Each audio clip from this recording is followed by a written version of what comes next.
All right, guys, welcome in. It is Friday. It is, of course, Albany Cup Day, which is why I'm dressed appropriately. Siena and Albany will play in front of about 10,000 fans in downtown Albany tonight, if anyone cares, other than me. But there's also a huge slate of games. We've got a lot to get to, and I'm going to get to what I think is the feature game, although I think you can make a case for a lot of these.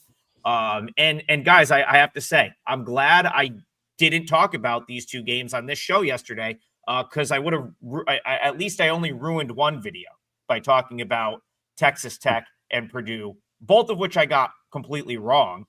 So I'm glad I kept my opinion out of this show. I like the favorites in both of those games. Neither of the favorites got there, but at least Texas Tech obliged by getting it done to create this matchup today, because I think my buddy Josh Franklin and the folks at Baha Mar would have been a little bit disappointed if Wake Forest pulled that upset and ruined what will now be our feature matchup, Rob Vino. Texas Tech, Purdue. How are you seeing this one? Yeah, and I mean, let's lump ourselves together collectively here. We did give your good friend Keith Landry Bayou Bets that Texas Tech game over the total when he asked for top totals yesterday. So we got something right in that game. What a game it was, too, guys. I'm going to recap last night real quick here because it's important today. We're in the second of back-to-backs for both of these teams. Purdue wins 80-71. No cover, as Adam mentioned, under 156.5. I thought, guys, maybe the Purdue side was somewhat less focused in that game. I mean, they're minus 14 in free throw attempts. 25-11. They only win the rebounding margin by 3. You should actually win by more than that against Memphis if you're Purdue. They're losing that game outright, 64-61 with 7 minutes left to go. I mean, the 80-71 looks like it was a coach job. It wasn't really a coach job. There's a lot of sweating at the end of that. But all that being said, they still scored 1.8 points per possession. That's a strong number. And defensively, they held Memphis to 4 of 19 from 3. So there were good things about Purdue. One of the nightmares, which I think will be opposite today, is Braden Smith had a horrendous game, guys, from the field. 2 of 14, 1 of 8 on 2s, 1 of 6 on 3s. As always, he protected the ball 11-2 turnover to assist numbers, which are outstanding. But the rest of the team shot it really good. I mean, outside of Braden Smith, they shoot 66.7 from 2.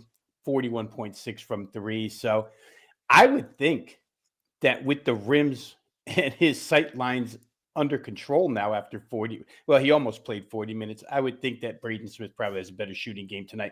For Tech, we saw it, 84-83 win. The 83 is kind of deceiving. Wake Forest chucks in a one-legged 3, at the end of the game to get to 83. I'm surprised, guys. I don't know if you saw the last couple of minutes of that game or not, but how Steve Forbes wasn't teed up for excessive, I mean, not 1, not 2, not 5, maybe 10 direct F-bombs into a referee's face. It was crazy, but didn't get teed up. Referee held his composure. I thought Tech was severely tested last night, guys, by Wake Forest athleticism, by their pace. It's not the first time Texas Tech has seen pace because Illinois comes at you the same way Wake Forest did. But, Wake Forest has the look of at least a second round NCAA tournament team. That's a good team. And they play their style to a T. There's a 9.5-minute span in that game last night between end of first half and second half, where Texas Tech's 11-point lead turns into a 7-point deficit. Wake outscores them by 18 in like 9.5 minutes. Boom, boom, boom. And then Tech had to scramble the rest of the way. That game was in doubt every second of the way until maybe, the last 50 seconds or so. Tech hits their average 12 threes once again. 22 assists on 22 makes, really good sharing of the basketball. If I look at the way this shapes up tonight, fundamentally, for both of these teams, if you just want to isolate the really good teams that they've played, one side's played Alabama and Memphis, the other side's played Illinois and Wake Forest. All 4 of those teams are, up-tempo, high-octane style teams. Here, I don't think it's going to be that. And my first reaction to this was when I saw 156 play under 156, but that number is so far gone. It's all the way down to 152. I think this takes on more of a half-court defensive style. There were excessive minutes played by a lot of guys last night in that game. And I wouldn't worry about it so much if they weren't, as I mentioned earlier, taxing minutes at the end of the game where you have to win. You have to play defense. You have to make shots. So I think those minutes get increased a little bit. I would think a slow down game, still possibly an under, but like I say, the good number is way gone. And I would look Purdue in this instance, guys. I'm just checking now and seeing 4s bet down to 3.5, one spot 3. I'm going to say Tech is probably, they get a bounce back from Braden Smith. And if he shoots it well, that makes them even better. I think they're a little more, as much as I love Texas Tech, I think Purdue's a little more efficient offensively. They probably win the plus minus as far as 3-point scoring is concerned. And I think they're ever so slightly better on the free throw line for all his strengths. JT Toppin's a 60% free throw shooter, and he visits the charity stripe a lot. You know, a couple of misses could be the difference in this one. So I didn't play it. I'll probably watch it rather than play it. But I kind of feel like Purdue and under are slight leans. Yeah, I guess tough break for the chat here in the sense that you're going to get two sort of kind of like wishy-washy opinions on this game. I'm not going to get that. I'm not going to bet this game. I'm right on market here. I was right at the opener, Purdue -4. Interesting note, kind of, you know, I usually defer to the underdog a lot. And you look at these two teams, guys, they are combined so far this year 1-7 against the number when favored. Now, they have both been favored by big numbers a lot in there, so that can be a little bit misleading. But I don't know. Like I think if you just forced me to make a play, I would actually just take the dog, just because I don't think there's a ton of separation here, and you're giving me a couple possessions. But it's not a strong belief by any means. I'm not going to look you guys right in this camera and say you need to put all of your hard-earned money on Texas Tech Red Raiders here. I just think it's one of those spots that the books have perfectly lined. I don't show any value on the total either, so maybe listen to Rob in that regard, although he's mentioned that it's been sucked out there as well. I just think this is I don't know. I just don't think there's a lot. There's not a lot of value here for me from a betting perspective. I would like Rob said, I'm just going to watch this game and enjoy it. I apologize to everyone for that. Hey, Adam, real quick before you get going here, just I'm looking right now, and this 10 a.m., 11 a.m. Eastern hour that we are in, we see a ton of line movement every day. Yep. And it was 152 for a total when we came on. This thing's been pushed back up now. 153.5, 154.5, 155. So a little bit of a bounce here. Hey, listen, if it climbs back up to 55.5 or so, maybe I'll get involved with under in this game. Yeah, I'm going to kind of address that here as well with the other game in the Bahamas. But first, what I want to say about this one, and just go back to BP's point about, like, you know, probably just being a spectator here. Number is sort of in line. I made the number -3.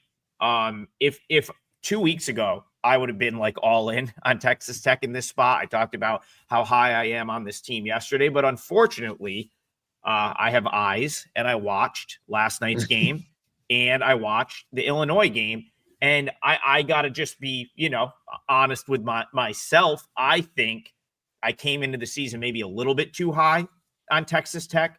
I started to like question my rating on them a little bit as I watched that game. I didn't think that was a team they should have struggled with the way they did.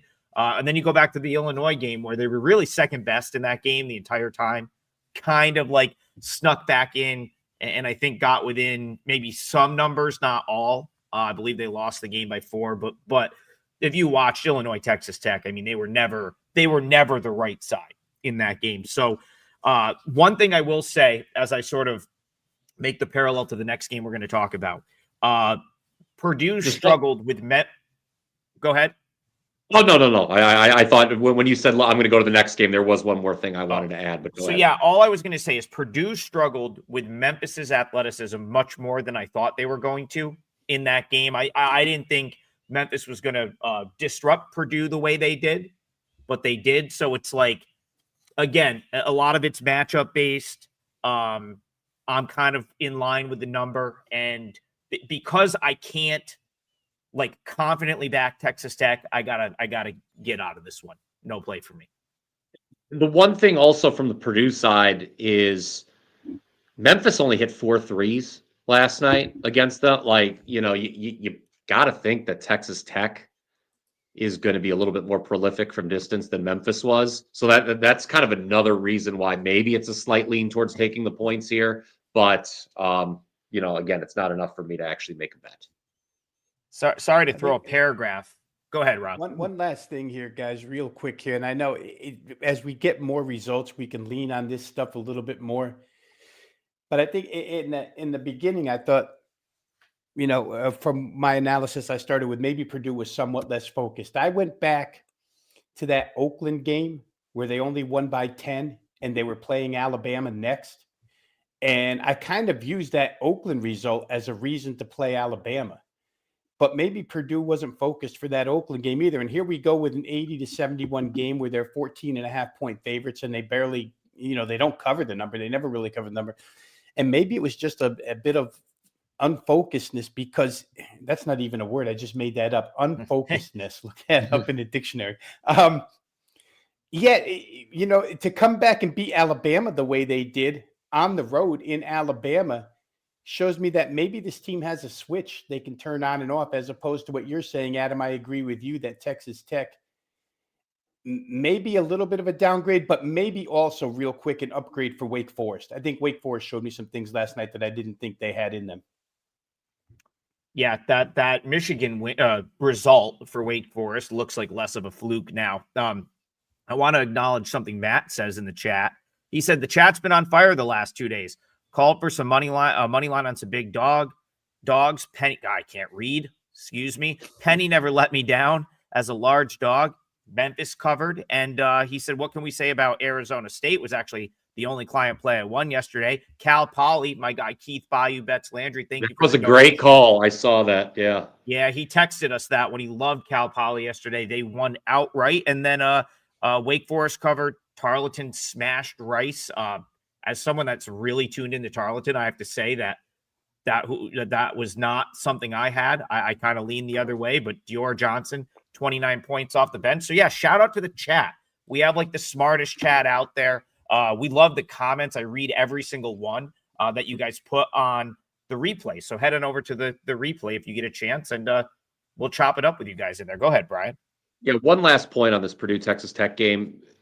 In terms of maybe neither team being as impressive as we thought yesterday. I don't have either team rated as high as the AP does here. I've got both a few notches lower. I mean, the AP, you're going to turn this game on tonight, guys. It's going to say number 1 versus number 15 in the country. I have both teams rated a little bit lower than their respective rankings. So that's something else that just, again, another reason why I'm not betting it. So Brian, where I was headed with the poor transition right there, but I'll save it by saying we're going to stay down in the Bahamas for a second. A lot of people in the chat liked Memphis yesterday. I think you also liked Memphis plus the points, thought it was too many points there. And I mentioned that the athleticism, I thought, gave Purdue more problems than I thought it would. Found a stat, one of the Basket Under Review writers posted this morning that Memphis is 12-6 against the spread under Penny with no rest. And I read that and I said, boy, that makes a lot of sense, because Penny's not, Memphis, his edge is probably not preparing for games. It's the fact that he has freak athletes, really good individual basketball players. And so go back to Rob's point for a second. This one's taking some money as well. I thought about Memphis +4 this morning. It looks like it's down to 2.5 some places. But talk to me about the other game in the Bahamas, Wake Forest, Memphis. That thought process to me, Memphis off of no rest, coming out the next day with their athletes, makes a ton of sense. What about you? Yeah, I memory serves me correct. They've generally fared well in these early season terms. I would have to look at that. I mean, obviously, if you're talking about a no rest situation, yeah, in a no rest situation, when are you playing with no rest? Well, it's MTEs. And if memory serves me correct, like when Penny first got here, I thought Memphis got off to a great start in some of these MTEs. I would have to look up. I mean, right off the cuff. I can't recall like exactly all those situations off the top of my head, but obviously I believe, the number's the number there. And, you got to wonder, I mean, this can go one of two ways, right? What does Wake have left? You kind of have crushing losses like they have to Texas Tech and Michigan. Does it galvanize you, or you just, man, we came close, and it's sort of just not a letdown. What's the term I'm looking for here, Rob? Just, I don't know, the tank is closer to E. You've come up short in a couple close games, and then you kind of just come out flat. I don't know. This is another one where I was kind of close to market, guys. There's a lot of these games. I was hoping that I was going to show more value on some of these games, but Wake has certainly deserved better than what they've got so far, these results. Whereas Memphis, I still do have my doubts about this Memphis team. But, catching 3 and then the trend you mentioned, Trig, I don't know. Yeah, I'll step in here, guys, with maybe a couple of other perspectives on this. Adam, I would correlate what we're saying about Memphis on back-to-backs pretty much to what you're saying, but I'll add to it. I think a reason is because he can disperse minutes, right? A lot of these other teams only go 7 deep. You got to play your starters, run them all out there for 30. Penny can go generally deeper, and he did last night. Went pretty deep, 8 deep with at least 12 minutes, right? Somewhere between 12 and 30. But I'm going to counter that by saying Wake Forest, Steve Forbes did the same exact thing. 8 guys, 15 minutes or more. It's kind of a mirror image of what Memphis is. And to Brian's question of what's Wake got left, and again, it's all 2020 hindsight, right? We'll know when the game's over. But to me, I think Steve Forbes has that team pretty well glued together. I mean, I don't think that those 2 losses deter that team from going out there and playing balls out again. Tonight. I really do think that's the case. And I would say that Memphis last night gets blitzed at the end of the game, 19-7 by Purdue, so that Purdue can win by night. So for Memphis, it was staring them right in the face. They got absolutely blitzed at the end, get outscored by maybe 3 times as much as they scored. And for Wake Forest, it was nip and tuck the whole way with Texas Tech. They never really got blitzed. In fact, they're the team that went on an 18-point advantage run scoring wise between the first and second half. So I think Wake Forest a little better. Last thing I'll say is yesterday, funny how things change in 24 hours and some stuff that we can forget. But yesterday I was quoting Penny Hardaway during Coach's Quote Hour. I don't know who my top 5 are. I don't know who my top 6 are. I don't know who my top 8 are. And last night he's spreading minutes all over the place. So again, I'm going to go back to, and it's just a personal thought here, that maybe Purdue was somewhat unfocused as a 14.5-point favorite, and Memphis's result looks better than it really was. I think Wake Forest is the right side in that game from what I saw yesterday. If that, like you guys both said, it can't be considered an outlier now because they did the same against Michigan, and they did it in a spot where they weren't the crowd favorite. So I would look Wake Forest here -2.5.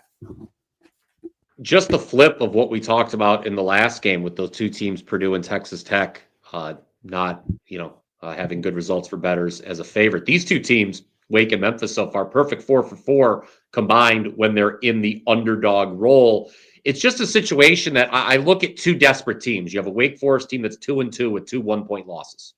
And then you have a Memphis, as much as we were down on them yesterday, it's now three losses in a row. I mean, they're not going to roll over either. So, I mean, I don't know. I really hate that. I mean, obviously, these were the 2 games to start with. They're the games with the most interest.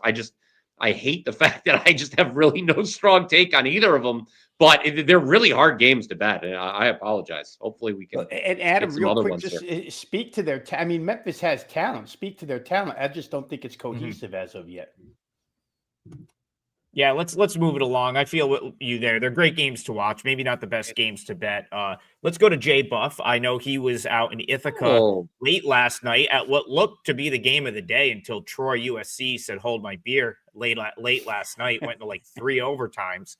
I feel like if for not having the best day myself yesterday, I feel like I kind of nailed that Colgate under handicap. It did get over in like 2 overtimes, but that would have been an under in regulation, and Colgate kept it within the number. So Buff, we're going to go back to you, Vino. He's asking you specifically. J Buff likes the over in BYU, Wisconsin. This game is going to be in Salt Lake City. It's a day game, which is, I guess, sort of odd for the, standalone like day game at where the Jazz play out in Salt Lake City, and pretty big move on the number here on the side. But Buff wants to know about the totals. So let's he says, think we see lots of points, 160.5. Your thoughts, Rob Vino? Yeah, I would totally agree. Old news. Greg Gard has turned Wisconsin into a scoring team now, right? It's not necessarily done by pace, but man, are they efficient. We talk about offensive efficiency a lot on this show, guys. It doesn't matter how fast you're going if the ball's going through the hoop. More often than not when you come down the floor. And that's the way it's going for Wisconsin. On the BYU side, they were as severely tested as you can be going to Storrs, Connecticut the other night. And they racked up points, a lot of them late, but give them credit, DeBonsta and company, they went nuts at the end of that game. And when I saw them scoring on the UConn defense, and Danny Hurley puts together a really good defense, if you can do that in Storrs, you can certainly do that in Salt Lake against the Wisconsin D. I don't have any fear of saying BYU probably gets to 80 plus. I think Wisconsin can go right with them because I don't honestly, guys, the Brigham Young defense is probably the softer part of this team. I didn't see a lot out of them defensively when Connecticut was running away and hiding for the first 30 plus minutes of that game. So yeah, I can't disagree. The market doesn't disagree. It's up to in excess of 162, I think, right now, guys. Current number check. But I still think it probably gets higher than that. Two high-scoring teams, two teams that were probably the offenses are the best units on the floor. In this day and age, 160, when you have these two types of teams, doesn't seem all that big. Texas Tech and Wake got there last night. So, yeah, I would not disagree with that play on over. Speaking of our very intelligent chat, Trig, Bayou brought up a very good point. This is a revenge game for Wisconsin. These teams met in the NCAA tournament last year. BYU, a 2-point win, knocking Wisconsin out. It was interesting. BYU, while it was a 2-point game, you think back and forth, could have gone either way. BYU actually never trailed in that game. Wisconsin had a shot at the end to win it, send it to overtime. Tanjay missed the shot on the final possession. I look at this Wisconsin side, guys, and I wonder if some of these numbers are fool's gold, so to speak. They've beaten a lot of not good teams, in particular. The turnover rate, they're forcing a good number of turnovers so far. But does that have to do with who they faced? I lean BYU. I think BYU is a much better team. I would lean. I see BYU's taking some money. I do kind of like the BYU side in this one. Not huge, but given the way we've seen some of the early money come in, how BYU was able to compete in a tough spot against UConn, I like the Brigham Young side here. Yeah, I agree with both of you. I don't have a ton to add. That BYU UConn game was in Boston. Not that it really matters. It's still like probably all UConn fans, and that was at the TD Garden. My number certainly suggested BYU on the open. Now it's moved a little bit, but I'm with J Buff here, and anyone that likes points in this game. When I made my notes for this, I just had over with big exclamation points. So for what it's worth, when I was writing that up or jotting notes down, I like the over. Buff likes the over. He's been hot with his totals. So, I mean, he willed that Cornell-Colgate game over in person last night. Maybe he has the alternate powers of you, Brian, where he the in-person overs. Yes. BYU, yeah. Go ahead. We do have to remember BYU has some potential absences. I mean, it didn't hurt them against UConn, yes. but the absences are worth mentioning here. Obviously, you have an injury and an arrest, which is never great.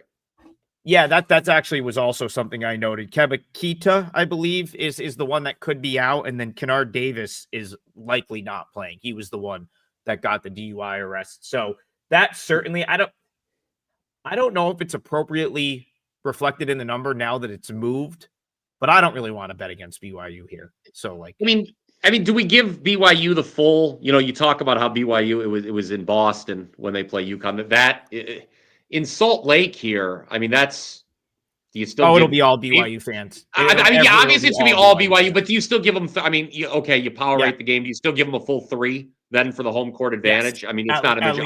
Okay. At least, dude, gotcha. I'll tell you what. I've been to BYU. I've been to Provo for games, and that fan base is as good as it gets. They support every BYU team. They just support the university. They will be out in droves for this game. It'll basically be Marriott Center North or whatever you want to call it. So yeah, it's full.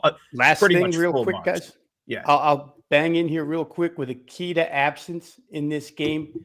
I think it just speaks even further to Jay Buff's total going over here. That kid blocks shots all over the floor. You lose rim protection with him at a pretty high rate. So, easier path to the rim for Wisconsin tonight or this afternoon.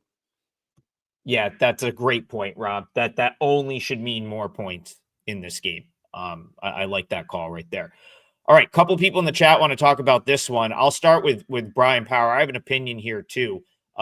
Folks are talking about the Iona Gales, who I believe head down to the Virgin Islands, I think might be where they're playing this game. I know it's one of the neutral court destinations. I'll figure it out at some point. But they play the Akron Zips. These two teams are really good. And Brian, you've been high on the Gales. The books are tempting you with this number. I think the books know how good Akron is, though. How are you seeing this one? Akron, Iona. We disagree on this game. I think it's too many points. I power rated it lower. I looked the way it's moving. I liked when it was 10.5. I thought it was too many points. Now I'm looking. Yeah. Yes, this game is being played as part of the Paradise Jam in the Virgin Islands. I think this line is. I agree with the move on the total. I think points are certainly not going to be a premium here. But the way Iona's been playing. I mean, I would gladly take double digits with the Gales in this situation. I think this is going to be a very, very competitive basketball game. I get that, I gave out Iona as part of the parlay earlier in the week. They absolutely smoked Princeton. I think what a team, and this is a tease a little bit. And I'm very interested to hear your response to my leg of the parlay because I know what it's going to be. Trig, this is sort of the inverse of my leg of the parlay. It's when you have a team playing this well, I'm just not going to ask questions. I'm going to wait till they don't cover. I think Iona getting this many points is the right side, and I can only take the points. I'll respond. Yeah. So here's what I'll say about this. My number's right on where it is right now. So I did make the number Akron -11.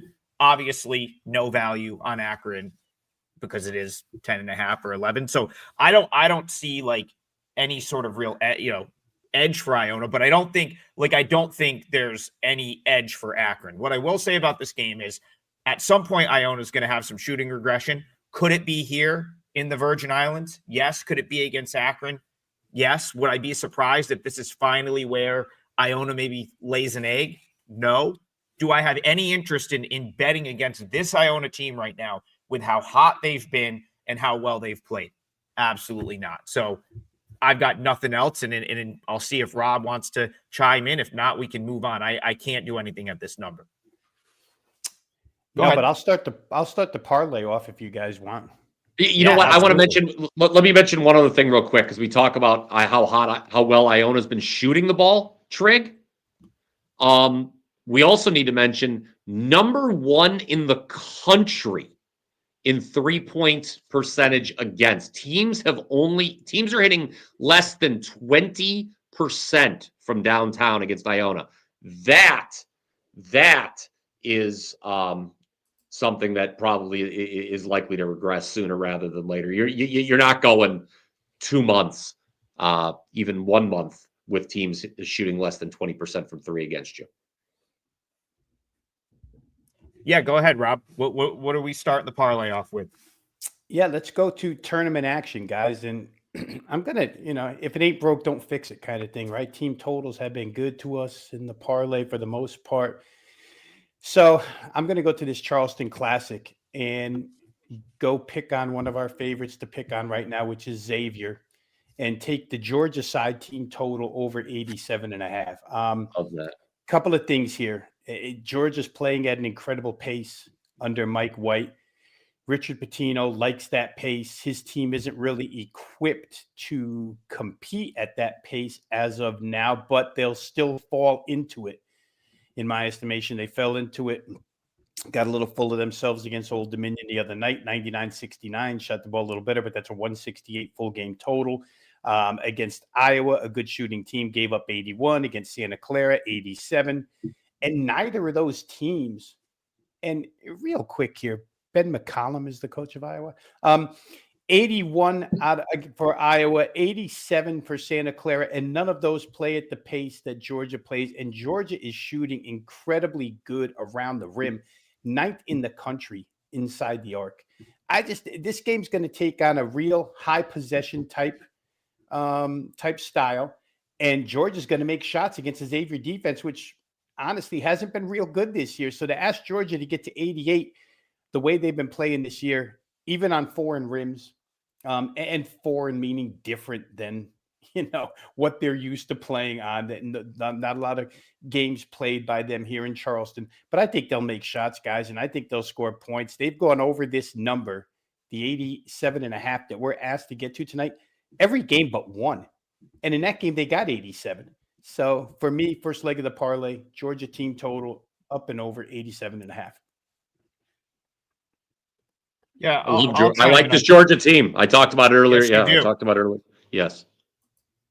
Yeah, I know they let you down Brian. the other night, but I was kind of the Georgia Tech ended up hanging around with them, but I very much agreed with your assessment on that game, and I think Georgia's really good. Now, I will say about this particular game, if I had any faith in this Xavier team being the team we saw in the second half against Iowa or the team we saw against Old Dominion, I would love to just take the points here. I think from if you really were a believer in Xavier at all, I think this would be a great spot to buy low, at this number, which I think is 9.5. It was 9.5. Is it still 9.5? It's 10.5 now, Adam. 10.5. See, this is what I'm saying. If you have any faith in Xavier being close to their preseason rating, you take the 10.5. For me, I go back to something Rob said. I just don't think they have the talent on this roster, and so that's a no for me. What I've seen from Xavier this year tells me that he's working with a big time lack of talent. Maybe it'll work out against an Old Dominion who probably has talent in the same level. Maybe you can get a good half against a team like Iowa after they're already up big. But my gut says if Xavier plays well here, it's probably after Georgia already has a lead. And then if they cover here, they're probably sneaking inside the number, maybe losing by 9 or 8. So I couldn't get to the window with it, but I was tempted when it hit 10. And now that you're telling me 10.5, tempted, not going to touch it. All right. We should promo. I'll let Brian Power take it away. Tell them about the special we have for this weekend. Okay, guys. We did it last weekend. We're doing it this weekend. I believe the plan is, every if weekend, everything goes swimmingly, we're going to be doing it every weekend throughout the college basketball season. And this is your full court press weekend triple play. You can find this available on my page, Trig's page, Rob's page. Of course, you see us every Monday through Friday here live on the Wager Talk YouTube channel, 10 a.m. Now, for the weekend, when we don't do the show, you can get every single college basketball play all three of us release Friday through Sunday at a massive discount, just $78. That's only $26 per capper for 3 full days of college basketball. It's basically getting one guy free, if the math is correct. I was not a math major, Trig, at OU, so you can correct me if I'm wrong. But that's the way it works. And today, normally during the season, obviously, this is a great weekend to take advantage. Obviously, we've already delved into this fantastic slate here today. But normally Friday is kind of in the regular season, Trig, we were talking before the show, kind of a Friday's sort of like a slow day, if you will, in college basketball. Regular season, typically the calm before the storm on Saturday. But this weekend in particular, guys, a great time to get advantage with such a big slate of games today and then Saturday and Sunday. I highly recommend getting on board. Once again, that is your full court press weekend triple play. It is different than the full court all access. This full court weekend triple play is just Rob, Trig, and myself, available on all three of our pages. Yeah, I'll go to. We got Drake Dimes. First of all, thank you, Drake, for the donation. We also have people like in the chat, like, let's talk about that Mississippi State pick that was directed at me. I was on Mississippi State last night. They were terrible. So I guess let's address it. It was wrong. It's very, very much wrong on that one.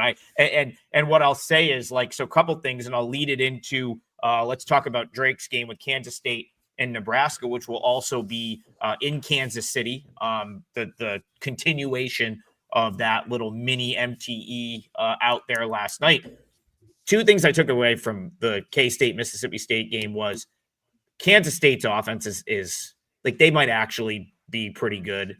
They had a bunch of creative ways to get open for threes against Mississippi State that I did not really think that they were had, especially after sort of watching that Tulsa game. And I just didn't know that I didn't think they were going to be able to do that against Mississippi State, but Mississippi State was awful. I mean, they were terrible, absolutely terrible. Couldn't hit a shot. I hated the game plan from Jans, and they were terrible.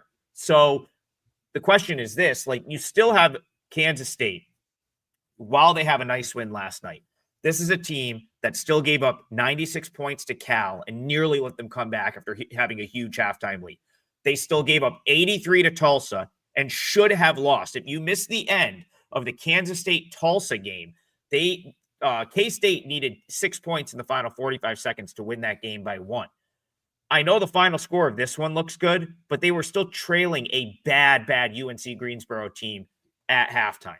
So the question I'm asking myself here, and I'll kind of throw to you guys to talk to Drake, I still have no faith in this Kansas State defense. I know yesterday it worked out, but I think that had more to do with Mississippi State just being abysmal offensively in the way they went about it yesterday. Nebraska is better offensively, and if they get hot, they can score them in a hurry too. So while I haven't done it yet, and I don't think I'm going to, I still kind of want to go against K-State here. But I'm going to turn the floor over to you, and hopefully you can give Drake something better than I just gave him on this game. Nebraska, you look what they did the last time out. They had a very comfortable win against New Mexico. They were up big. I mean, you talk about, finals maybe being a little misleading. Trick. They were up 18 at the half in that game on a neutral. So, yeah, and then they went. New Mexico was able to get back in, and Nebraska didn't exactly shoot the lights out in that game either. So, sometimes you worry about potential shooting regression. I don't think that's going to be the case here. I'm pretty close. All of these MTEs, I'm pretty close to market. I was a little disappointed in that. A lot of times, the lines makers, they're scrambling a little bit. There's the quick turnaround. Sometimes you can catch a bad number, particularly early in the season. I'm just not seeing a lot of those on the board. So a tip of the cap to the lines makers of the world here today. I think they did an excellent job on these MTEs. But yeah, I'm surprised. I know that you were pretty critical of this Kansas State team early on for good reason, Trig. And so I was kind of hoping to want to fade them off a win, but I don't know. I don't love it enough to tell the people again. I don't love it enough to make it a recommendation, I guess. We'll go to Rob. I still think I'm right just early. I still think I'm right about Kansas State not being very good. It'll come. Go ahead, Rob. Yeah, I said yesterday that with Kansas State, where totals are concerned, it's a one-way ticket, right? And they went over again yesterday. I mean, they can spurt you to death, Adam. They come down and start banging those threes, and next thing you know, you're losing by 21. It wasn't always a 21-point game, but they just get rolling offensively. Now the question is, can you roll over this total, which the market, by the way, is very, very bullish on under in this game. We see a 6.5-point move toward under in this contest, 75 down to, I think, 68.5 as I'm looking here, some 169s. Nebraska can shoot the lights out 3-pointers, and it's taking on more of a Fred Hoiberg, Iowa State style team. If we can just think back to the way Iowa State used to play under him, very strong shooting from outside the perimeter. They've got 3 guys that hoist them up at really high rates every game and can all shoot it. So I could see the game going under because I'm in total agreement with you, Adam. There's just no defensive prowess on the K-State side. It's all about, we're going to score more than you can. And in this case, maybe they can, maybe they can't. It's a back-to-back situation. I'm just going over minutes played last night by these two teams. And the minutes were not, Haggerty has 35 minutes is the most of anybody played. Everybody else is like 30 and under on both teams. So the coach is obviously prepped for the back-to-back situation by, piecing their minutes together. And they had margins at the end of the game where they could do so, right? I mean, they're both winning pretty convincingly, so you can play guys a little less than you have to. I'm inclined to say over at this price. But again, there's going to be, I think you said it best yesterday, Adam. You said there's times when Kansas State is just going to make every shot.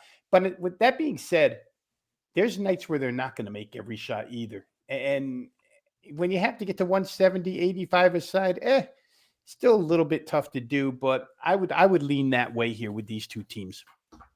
Drake, I got something I wanted to say about this game that I forgot to mention. So PJ Haggerty was incredible last night. 37 points. You talk about making every shot. He certainly made most of them.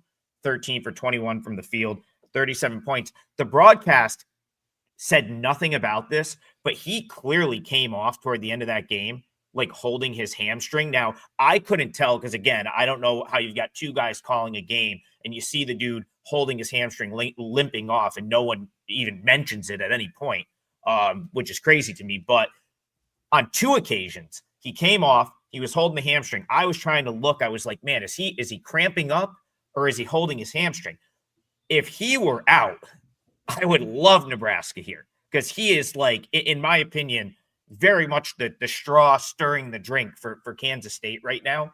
Or if he were even hobbled in any sort of way. So you want to talk about the total moving down 172 to 168. Like, if he was compromised at all, you'd have to like that. Brian, I'm with you. I was like very close to market here. I make Nebraska -2.5. It's 1.5.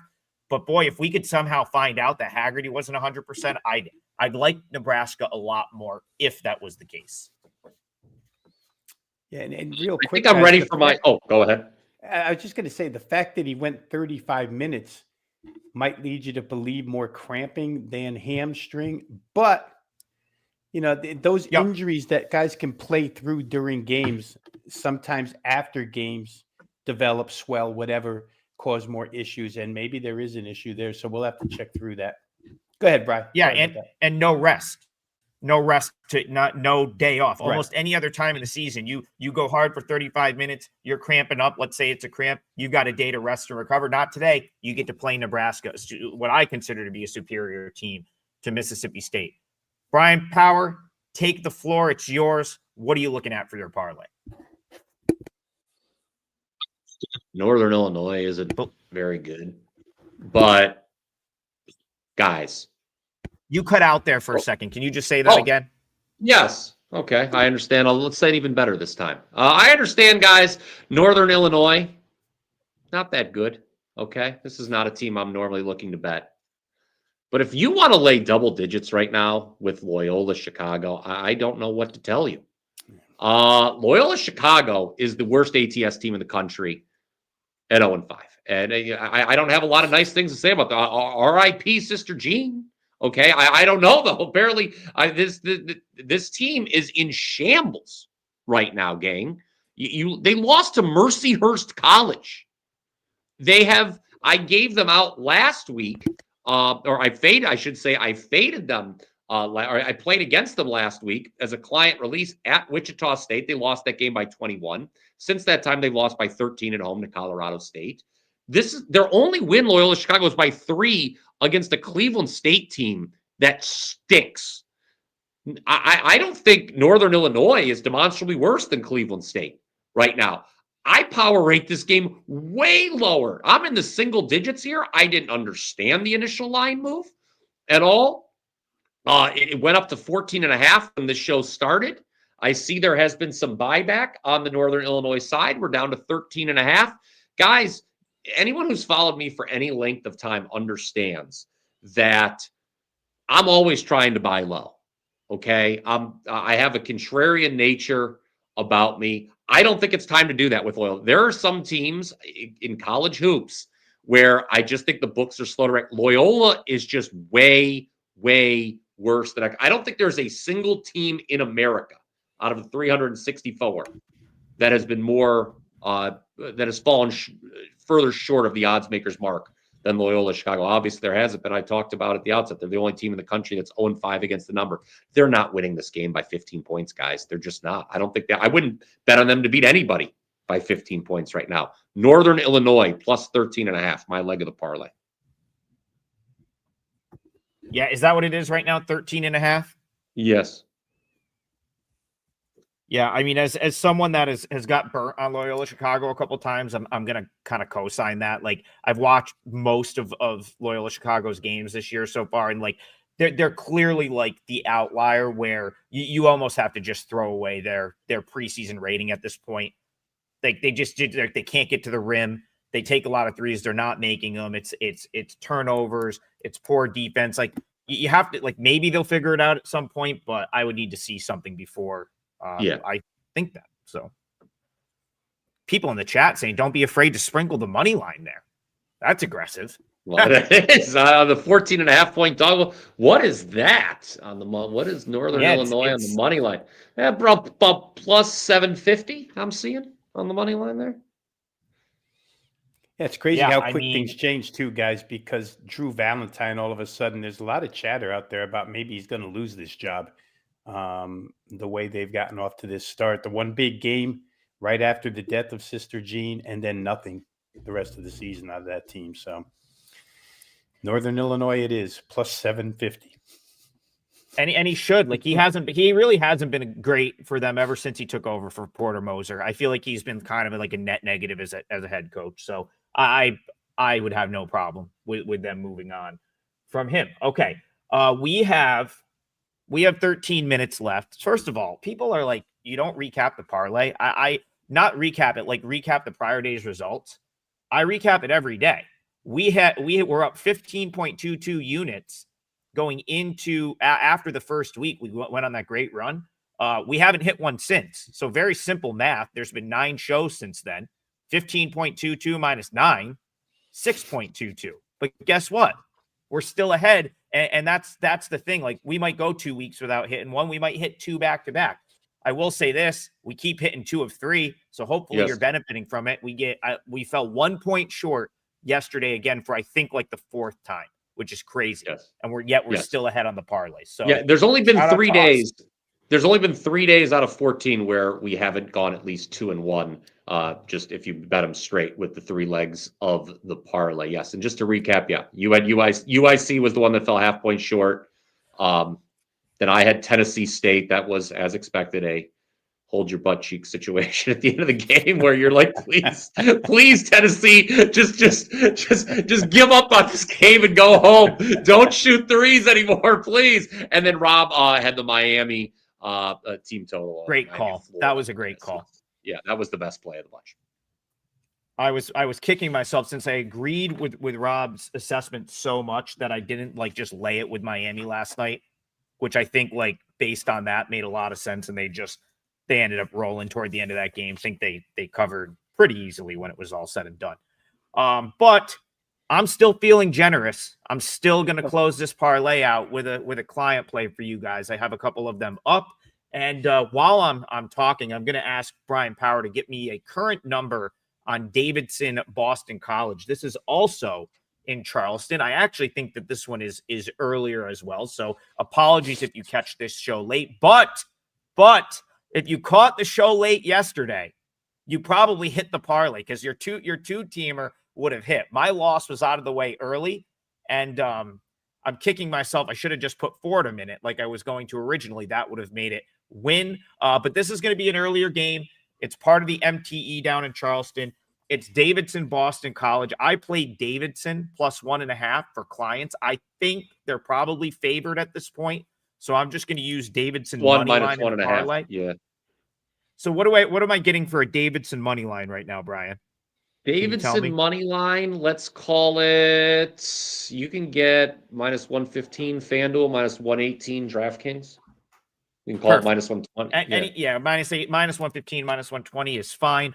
I had over the weekend one of probably the most improbable lucky covers I will have all season in college basketball. I played against this Davidson team with Bowling Green.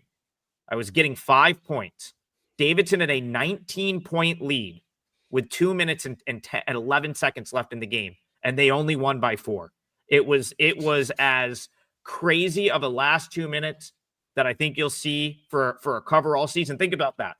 Davidson was up 19 with 2 minutes left, and Bowling Green actually cut it to like 1 at one point. They had a 19-1 run in about a minute 40. Davidson ends up winning the game by 4. Not covering. I really think that was just they were up so much that they kind of went to sleep. And suddenly here's Bowling Green, this crazy athletic defensive team that's pressing, getting steals, hitting a couple threes. And before they knew it, they were like, oh shit, we got to actually go to the line and close this game out for the win. So deceiving result there for Davidson, in my opinion. I still thought they were really impressive in that game against a Bowling Green team that I'm high on. Brian Power and I got to see them play a couple weeks ago. I think that team, I know they lost to William and Mary the other night, but still very high on that Bowling Green team. So that to me is still a very impressive result that Davidson was able to just dominate them for 38 minutes of that game. Seth Logan was out for the Bowling Green game. I've handicapped this as if he's going to be out again today. If he plays, it's a bonus, in my opinion. One of their other bigs came back, played twice. I think it's Tio, I'm probably butchering the name, but he came off the bench, played 20 minutes, played well. So the way I look at it is, even if Logan remains out, we're fine. We're still going to have, because Logan only plays like 20 minutes anyway per game. So we're still going to have one of our bigs playing starters minutes in there. And I just, I've watched a lot of Boston College. I thought I was going to be higher this year on that team than I was last year. I thought they were a disaster last year, a total mess. I thought they had a little bit more juice this year, but the more I watched them, the more, and maybe they do, but I just don't have them near Davidson. And what this line is saying is they're equals. This game's in Charleston. Davidson should travel. I don't think many folks from Boston College are making the trip down to Charleston, South Carolina for this game. I think the tone of the BC fans are not happy with athletics right now. If you don't follow along, but basketball's been atrocious. They're pissed about football. I doubt any of them are going to make the trip. So I actually gave Davidson a little bump here. I made them a favorite. They now are the favorite. I like the Wildcats to get it done. All right, let's get into the chat here. I just lost my spot. We still have 7 minutes left, so let's go to. Should we recap the parlay now that it's in, or are we going to wait for it to the end? I'll wait till the end. I'm going to try to get a couple more in. Let's. I'm going to grab one out randomly in the chat. First one I see. Okay, here we go. Someone BD says best bet Cincinnati plus 9.5. Someone needs to remind me who Cincinnati is playing. Because that one, I haven't dug into that game yet, but have either of you guys, do either of you guys have an opinion on Cincinnati? They're playing Louisville. Yeah, they're playing That's right. Okay. Yes, that's right. Up from 7 to 9.5. This one looks like it's over in. Oh, this is going to be in Cincinnati, but not. Yeah, it's in Cincinnati. Yeah. I'll go quick, guys, on it because I do have a couple thoughts on it, and it may make the client card still, but I agree thoroughly with the total movement here. Louisville, obviously a high-octane team, but Cincinnati's impressed me with the way that they can score as well. Saw the 60 opener. thought that was a little bit low, but the market has pushed it to 63.5 now, which has me kind of hesitant to go ahead and still play it. Maybe I shouldn't be because these huge moves seem to just keep clicking early on this season. As far as side is concerned, I could almost agree with plus 9.5. Again, it's not on my card, and I wasn't looking at the side in general, but just my thought process on the total, where I thought that Cincinnati could contribute what's necessary to contribute here, leads me to believe they could play within plus 9.5 here. Can't let any huge scoring runs, by Louisville happen in this game, but Cincinnati's got a certain toughness to them constantly. So I could somewhat agree, but I'm looking more toward the total going over. Similar handicap to BYU Wisconsin for me in that the underdog. Let's take this start with a bit of a grain of salt. Cincinnati hasn't exactly played the most daunting schedule coming. This is going to be a giant step up in class for them. That's kind of where my concern would lie with taking the points here, and why ultimately I'm going to be on the sidelines. Yeah, I teased it at the open. I guess I'll comment on it. Siena plays Albany tonight. It's obviously schools are about 8 minutes apart. So big rivalry if you are in the capital region. No, I'm not betting Siena, but I do show a little bit of an edge, even still on the number. I made it 12.5. I think it opened 9.5. My gut says they run at Albany out of the building. I don't think the Albany Great Danes are very good this year. I will say this, though. So if you want to, just for some context, if you go to my Twitter, I posted my arena tour concourse walk from MVP Arena on Monday when we played Colgate. The reason I say that is this is not the usual configuration for a Siena home game. So for this game, even though it's listed as a Siena home game, they're going to open the upper bowl. So they curtain off the upper bowl for Siena home games throughout the season. Because the demand for tickets is so high for this one, they'll have the upper bowl open like they would for like the NCAA tournament when MVP Arena hosts the NCAA tournament. Reason I point that out, I actually take points off for Siena home court here because there's going to be a ton of Albany fans in the building as well. It'll probably be 50-50. You'll probably get 10,000 people there. So I look at it more like a neutral court instead of a Siena home game because it's just going to be a little bit different, even though it's in the building that Siena plays in. So slight lean towards Siena for me, but don't think I'm going to get to the window with that. Vino, they want a total. The chat is demanding a total from you. So can you give us a total that we haven't talked about yet? Yeah, I can give you a couple here, guys. But let me start with Arkansas State's in such a tough travel position, right? They just played St. Mary's a couple of days ago. They give up 84 to St. Mary's. Coming to SMU, Dallas-Fort Worth, where Andy Enfeld's team hasn't left home yet this season. They're running up monster scores. Arkansas State, for what it's worth, I mean, they're giving up points at times where they shouldn't be. They gave up 80 plus to a Quanzo Martin coach, Southeast Missouri State team.